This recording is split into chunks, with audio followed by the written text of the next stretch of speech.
Good morning students. Today's our topic is limitations of valence bond theory.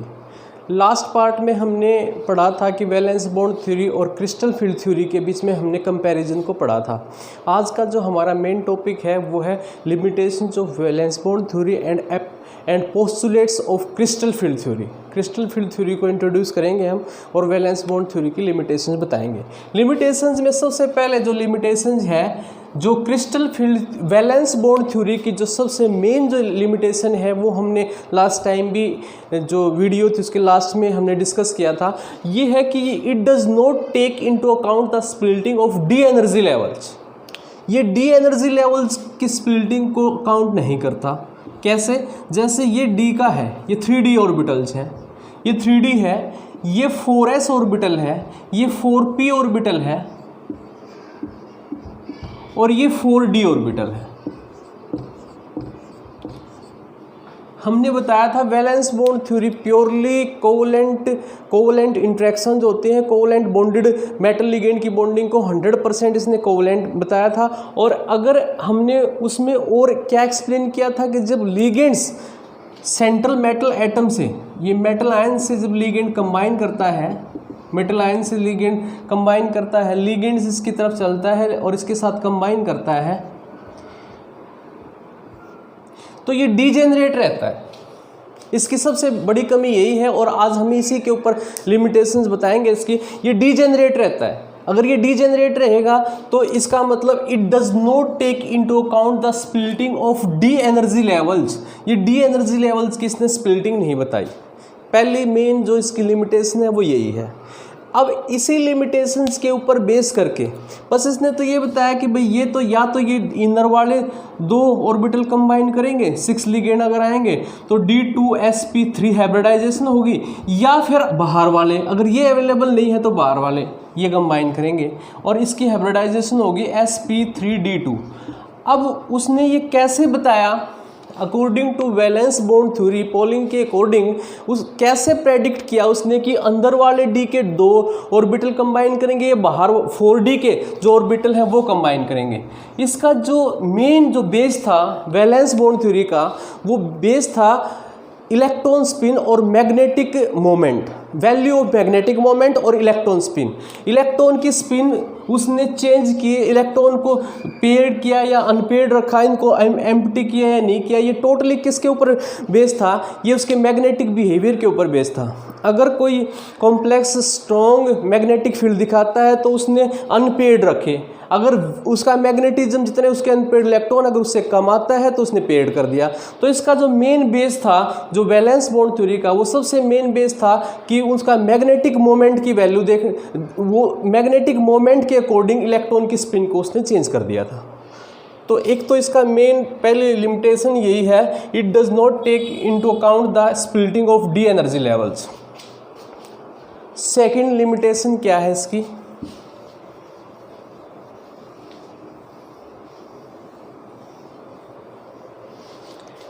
ये question valence bond theory की limitation 2016 में भी आया, 2019 में भी आया और 3 मार्क्स का क्वेश्चन आता है ये। अब सेकंड लिमिटेशन इसकी देखो भाई, लिमिटेशन जो valence bond theory, it does not explain, it does not explain, क्या एक्सप्लेन नहीं करता? Colour and electronic spectra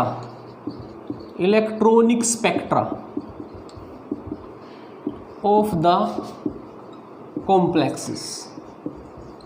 it does not explain the colour and electronic spectra of the complexes. अब देखो जो कॉम्प्लेक्स होते हैं वो कलर्ड होंगे या नहीं होंगे, कैसे एक्सप्लेन करते हैं? कोई कॉम्प्लेक्स कलर क्यों दिखाता है? अभी हम इसको एक्सप्लेन करते हैं। ये डी ऑर्बिटल है, डी सब सेल है, ये डी सब सेल है। डी सब सेल के अंदर आगे हम पढ़ेंगे according to crystal field theory d sub shell 2 energy level में ब्रेक होगा। ब्रेकिंग हम दिखाएंगे, बेरी सेंटर आएगा, एनर्जी बढ़ेगी, वो हम आगे एक्सप्लेन करेंगे। लेकिन एक बेसिक आइडिया ये है कि जो अकॉर्डिंग टू अगर उसको कलर और इलेक्ट्रॉनिक स्पेक्ट्रा एक्सप्लेन करना है ट्रांजिशन मेटल कॉम्प्लेक्सेस का, तो क्या होना चाहिए था कि एक इलेक्ट्रॉन यहाँ है, तो जब सनलाइट आए या कोई भी लाइट आए, वाइट कलर की लाइट इसके ऊपर आती है, तो इलेक्ट्रॉन जंप करता है।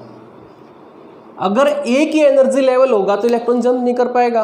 और वैलेंस बॉन्ड थ्योरी के अकॉर्डिंग तो ये स्प्लिटिंग थी ही नहीं, तो इलेक्ट्रॉन यही था। According to valence bond theory यही, वैलेंस बॉन्ड थ्योरी के अकॉर्डिंग तो यही ऑर्बिटल कंबाइन करते हैं लिगेंड्स के साथ। लेकिन जब लिगेंड नज़दीक आता है, according to crystal field theory, ये क्रिस्टल फील्ड थ्योरी के अकॉर्डिंग अगर हम पढ़ें तो ये ऑर्बिटल ऐसे डिजेनरेट ऑर्बिटल्स, डिजेनरेट नहीं रहते, नॉन डिजेनरेट हो जाते हैं और तब कंबाइन करते हैं। तो अगर इसके ऊपर लाइट आए और इसके ऊपर लाइट आए, अगर ये मेटल आयन है और ये मेटल आयन है, अगर इसके ये कॉम्प्लेक्स बनाए, ये कॉम्प्लेक्स बनाए, तो इसके ऊपर लाइट आएगी तो ये तो इलेक्ट्रॉन इसमें जाए या फिर इस ऑर्बिटल में आए या इस ऑर्बिटल में आए, तो एक ही एनर्जी लेवल है, तो ये एनर्जी को एब्जॉर्ब करता ही नहीं और इस वजह से इसका कलर नहीं होता।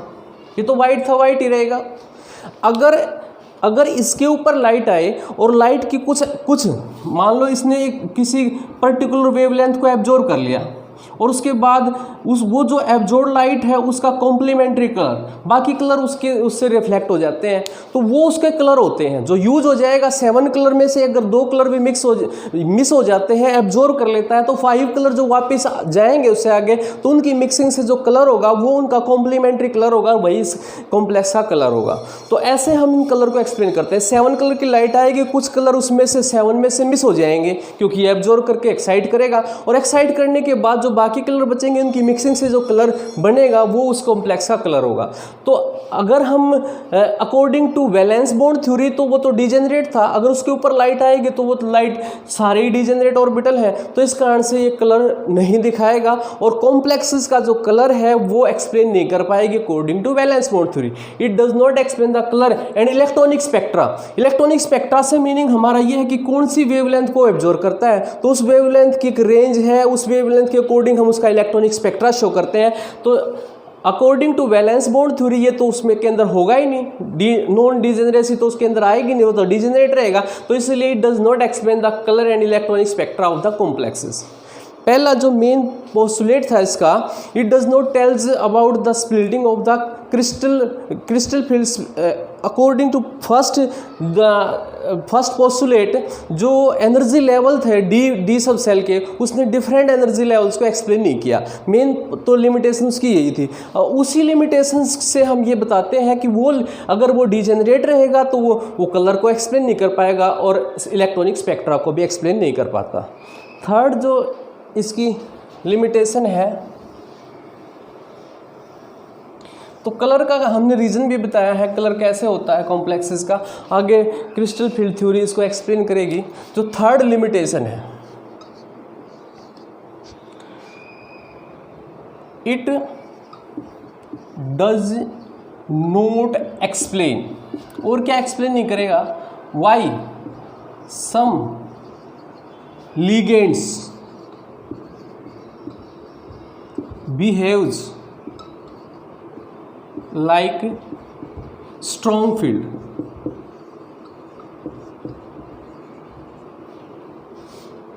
and some ligands like weak field।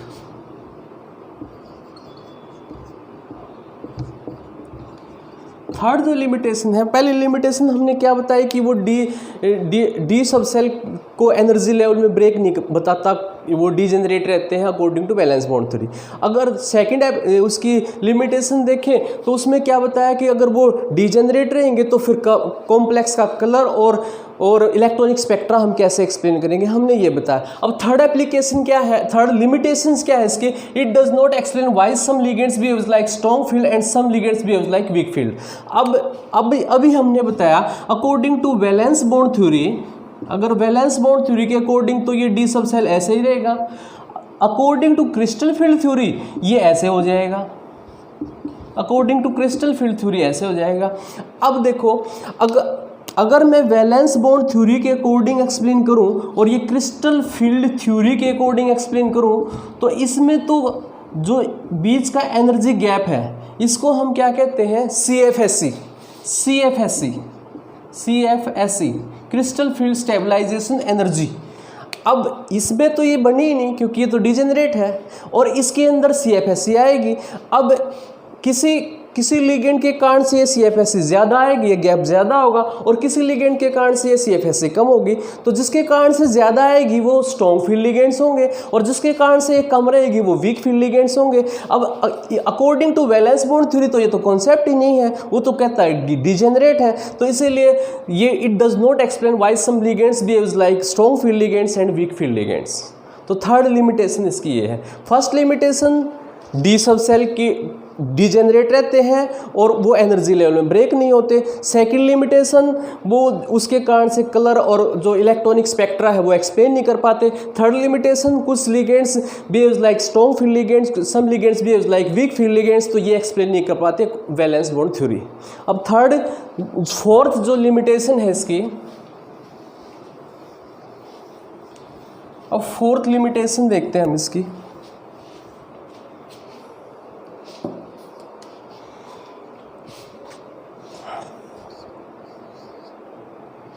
It does not predict whether the four coordinated complex, it does not predict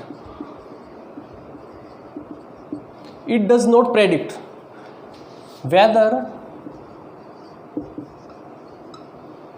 the four coordinated complex is square planar or tetrahedral। It does not predict whether the four coordinated complex is square planar or tetrahedral complexes। ये भी same जो हमने अभी तक explain किया है crystal field splitting, उसी से हम एक्सप्लेन कर पाएंगे। तो डिजेनरेट रहेगा और उसके अंदर क्या होगा, 2 एनर्जी लेवल के अंदर ब्रेक हो जाएगा। अब हम बता पाएंगे कि जो स्केयर प्लेनर कॉम्प्लेक्सेस होते हैं, जो टेट्राहेड्रल कॉम्प्लेक्सेस होते हैं, स्केयर प्लेनर कॉम्प्लेक्सेस होते हैं, वो अकॉर्डिंग टू CFSE के ऊपर डिपेंड करेगा। CFSE के अकॉर्डिंग डिपेंड करेगा कि वो पेयर होगा या नहीं होगा, और इसी कारण से वो 1 ऑर्बिटल एम्प्टी होगा या नहीं होगा, वो भी हम CFSE से, क्रिस्टल फील्ड स्प्लिटिंग से एक्सप्लेन कर पाएंगे। ये डिजेनरेट है तो ये इस पोस्टुलेट को एक्सप्लेन नहीं कर पाती valence bond theory. Valence bond theory D orbital, D sub shell के एनर्जी लेवल की स्प्लिटिंग एक्सप्लेन नहीं करती। स्प्लिटिंग एक्सप्लेन नहीं करेगी तो कलर और इलेक्ट्रॉनिक स्पेक्ट्रा एक्सप्लेन नहीं होगा, और उससे स्ट्रॉन्ग फील्ड, अब वो गैप ही नहीं बना तो गैप बताएंगे कैसे, तो वो गैप CFSE होता है। तो स्ट्रॉन्ग फील्ड है या वीक फील्ड लिगेंड है, ये भी एक्सप्लेन नहीं कर पाएंगे हम। और फोर्थ हमने बताया कि अगर 4 कोऑर्डिनेटेड कॉम्प्लेक्स है तो वो स्क्वायर प्लेनर है या टेट्राहेड्रल है, ये भी एक्सप्लेन नहीं कर पाते हम। जो फिफ्थ इसकी लिमिटेशन है वो है, हम वैलेंस बॉन्ड थ्योरी की लिमिटेशंस को हमने पढ़ना शुरू किया। फिफ्थ लिमिटेशन है, it does not explain predict, it does not predict, और क्या प्रेडिक्ट नहीं करेगा ये, stability of different complexes, stability of different complexes, stability of different complexes. अगर हम स्टेबिलिटी को एक्सप्लेन करते हैं तो 2 टाइप से स्टेबिलिटी को एक्सप्लेन करते हैं हम कॉम्प्लेक्सेस को। एक होते हैं लेबाइल कॉम्प्लेक्स और एक होते हैं inert complex. Labile complex and inert complex, एक तो होते हैं इनर्ट कॉम्प्लेक्स, एक होते हैं लेबाइल कॉम्प्लेक्स। तो लेबाइल कॉम्प्लेक्स और इनर्ट कॉम्प्लेक्स 2 टाइप के कॉम्प्लेक्स होते हैं। इनर्ट कॉम्प्लेक्स वो होते हैं जब लिगेंड्स को डिस्प्लेस करते हैं तो वो स्लो रिएक्शन दिखाते हैं, और जो लेबाइल कॉम्प्लेक्स वो कॉम्प्लेक्सेस होते हैं जिसमें लिगेंड को अगर सेंट्रल मेटल एटम से रिप्लेस करना है तो वो बहुत फास्ट रिएक्शन दिखाते हैं, रिएक्टिव होते हैं। तो 2 टाइप से हम उनकी स्टेबिलिटी को एक्सप्लेन करते हैं। अब ये किसके ऊपर डिपेंड करेगा, कॉम्प्लेक्स लेबाइल है या इनर्ट है, ये भी CFSE में strong field ligand, weak field ligand, इसी के ऊपर डिपेंड करेगा। और स्ट्रॉन्ग फील्ड लिगेंड और वीक फील्ड लिगेंड्स तो एक्सप्लेन किए ही नहीं वैलेंस बॉन्ड थ्योरी ने, क्योंकि वो तो डिजेनरेट 5 ऑर्बिटल को मानते हैं। तो इसीलिए ये जो स्टेबिलिटी ऑफ द कॉम्प्लेक्सेस है वो भी एक्सप्लेन नहीं कर पाते। और क्या क्या नहीं एक्सप्लेन कर पाती है theory?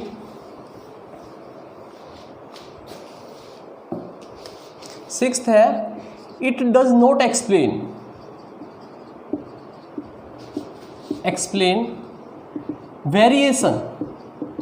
Variation of magnetic moment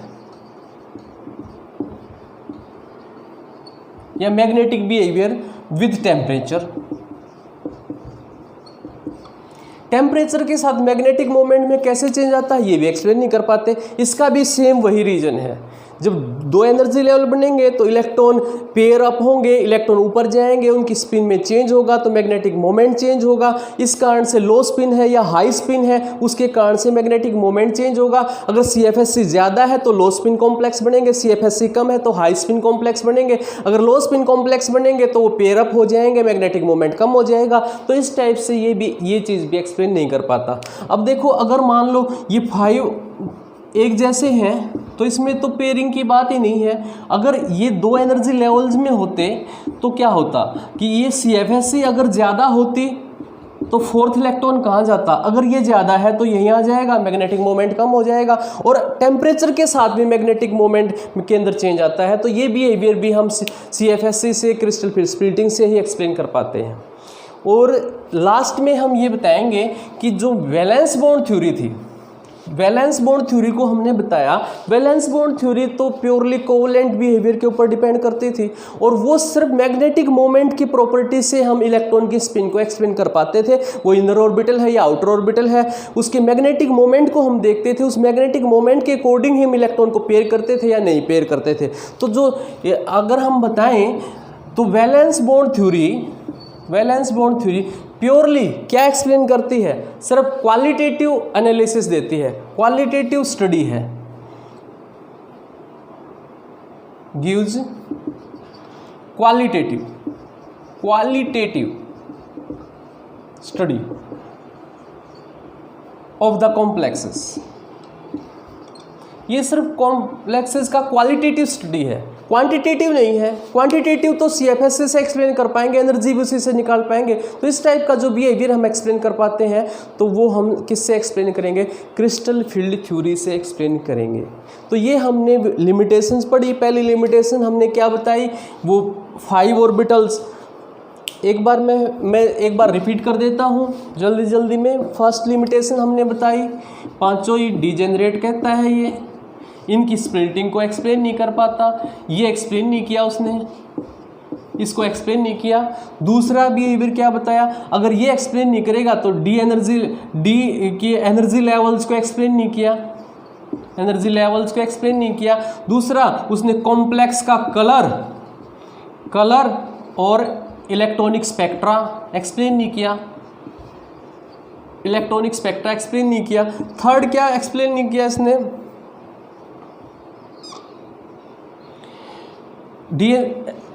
third में colour of the complexes. Second में हमने ये बताया, जो थर्ड में हमने बताया कि वो स्ट्रॉन्ग फील्ड लिगेंड है या वीक फील्ड लिगेंड है, ये एक्सप्लेन नहीं किया। स्ट्रॉन्ग फील्ड और वीक फील्ड अगर उसने एक्सप्लेन नहीं किया तो हम और देखते हैं एक 4 कोऑर्डिनेटेड कॉम्प्लेक्स होगा। अगर 4 लिगेंड्स अगर आएंगे तो वो कैसा होना चाहिए? स्केयर प्लेनर होगा या टेट्राहेड्रल होगा, ये एक्सप्लेन नहीं किया। स्केयर प्लेनर है या टेट्राहेड्रल है, ये एक्सप्लेन नहीं कर पाया ये। और इसने क्या एक्सप्लेन नहीं किया? एक इसने स्टेबिलिटी ऑफ द कॉम्प्लेक्सेस को एक्सप्लेन नहीं किया, स्टेबिलिटी। और लास्ट में इसने क्वालिटेटिव, हमने बताया कि ये क्वालिटेटिव अप्रोच होती है, क्वांटिटेटिव अप्रोच नहीं होती है। तो एक वेरिएशन ऑफ मैग्नेटिक मोमेंट, जो मैग्नेटिक मोमेंट का वेरिएशन है विद टेम्परेचर, वो एक्सप्लेन नहीं किया। तो एक क्वालिटेटिव अप्रोच होती है, मैग्नेटिक मोमेंट टेम्परेचर से कैसे वेरी करता है, स्टेबिलिटी ऑफ द कॉम्प्लेक्स में लेबाइल है या इनर्ट है, 4 लिगेंड्स वाले कॉम्प्लेक्स जो होंगे वो स्केयर प्लेनर या टेट्राहेड्रल बनेंगे। स्ट्रॉन्ग फील्ड लिगेंड और वीक फील्ड लिगेंड्स का बिहेवियर एक्सप्लेन नहीं कर पाया, कॉम्प्लेक्स का कलर और इलेक्ट्रॉनिक स्पेक्ट्रा और डी एनर्जी लेवल्स की स्प्लिटिंग को ये एक्सप्लेन नहीं कर पाया। तो ये लिमिटेशंस थी वैलेंस बॉन्ड थ्योरी की। अब हम जो इससे एडवांस थ्योरी आई, जो इसकी ये प्रॉपर्टीज जो एक्सप्लेन करेगी, वो आएगी क्रिस्टल फील्ड थ्योरी। तो अब हम पढ़ेंगे postulates of crystal field theory.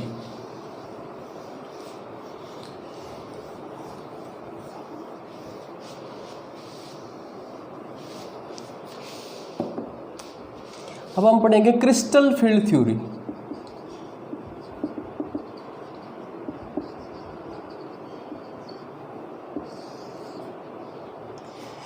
दो साइंटिस्ट थे, बेथे एंड ब्लेक।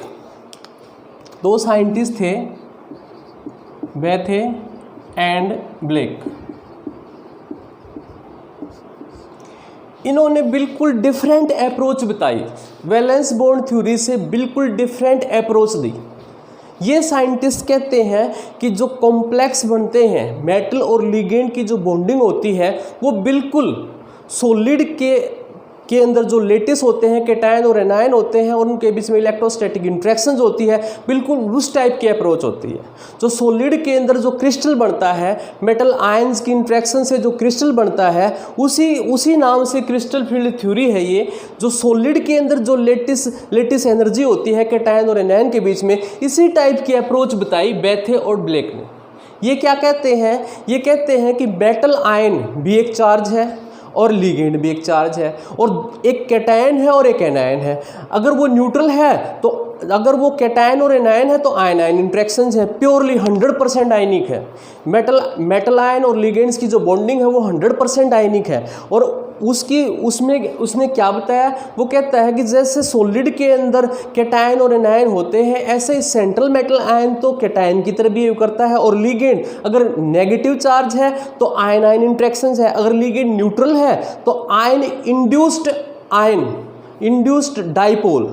इंड्यूस्ड डाइपोल, इस टाइप की इंट्रैक्शंस हैं। तो प्योरली कैसे इंट्रैक्शंस हैं? 100% आयनिक अप्रोच इसने बताई according to Bethe and black. बिल्कुल जो सॉलिड स्टेट में हम जो कैटायन और एनायन पढ़ते हैं उसी टाइप से मेटल आयन को इसने कैटायन का और लिगेंड को इसने एनायन का। लिगेंड्स, अब इसके जो पोस्टुलेट्स थे उनका एक बेसिक आइडिया मैं आपको दे देता हूँ, उसके बाद हम नेक्स्ट लेक्चर में उनको डिस्कस करेंगे।